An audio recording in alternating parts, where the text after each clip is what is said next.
Kot vidimo, zunaj prihaja pomlad, dejansko tudi koledarsko, s tem pa tudi nekako že zdaj simbolično, kot je bilo povedano, sadimo novo drevo v naš nasad, ki je darilo velikega prijatelja Slovenije, posebej Murske Sobote, zakonca Mori.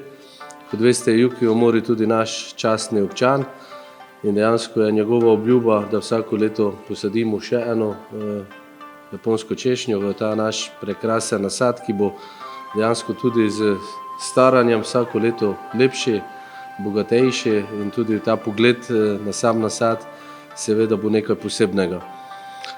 Že lani smo želeli narediti dogodek odprtega tipa, kjer bojo vsi obiskovalci imeli priložnost poznati tudi to japonsko kulturo, kulinariko.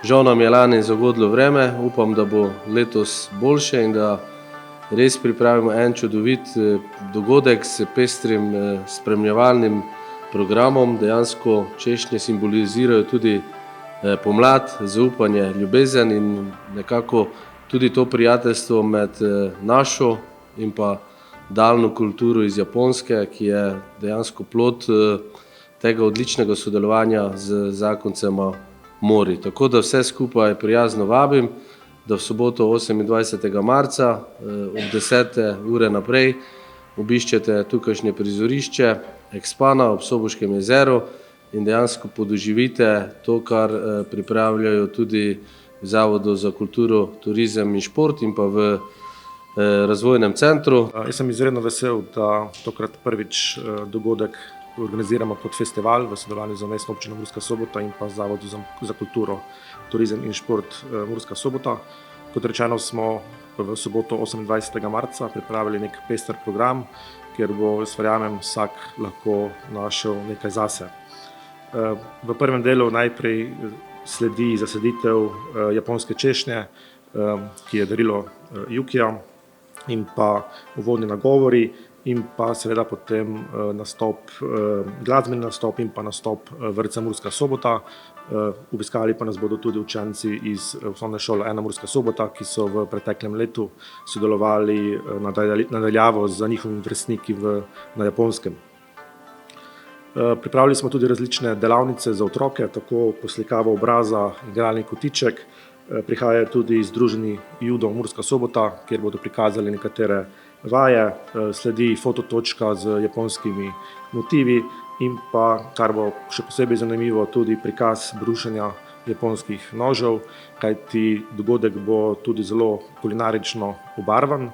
Namreč tako z lokalnimi ponudniki kot pa ponudniki japonske kulinarike smo pripravili številne jedi, ki bodo nekako na voljo na stojnicah, se pravi, sodelovali bojo tako japonska restavracija Miyabi, ki bo ponujala suši in pa ostale japonske jedi, medtem ko lokalni ponudniki, ki se bodo udeležili samega dogodka, so Gourmet Kodela, Ekspana Lounge, Slovenski vinarji, Meničarstvo Celec in pa Slaščičarna Mladost.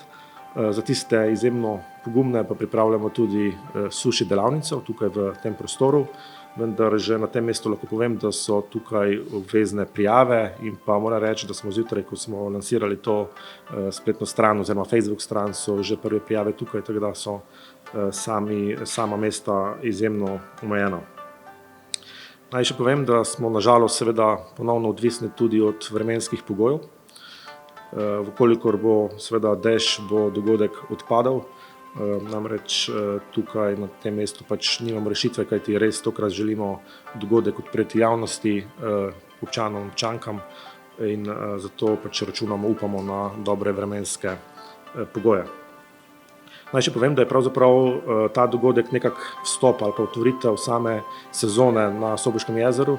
Poleg tega dogodka bodo se v prihodnjih tednih, mesecih in pa čez poletje zvrstili številni dogodki, tako v organizaciji razvojnega centra, Zavoda za kulturo, Mestne občine in pa seveda, kar me še posebej veseli, tudi različnih drugih organizacij, ki Soboško jezero nekako prepoznavajo kot tisto lokacijo, kjer lahko nekdo izvede svoje dogodke.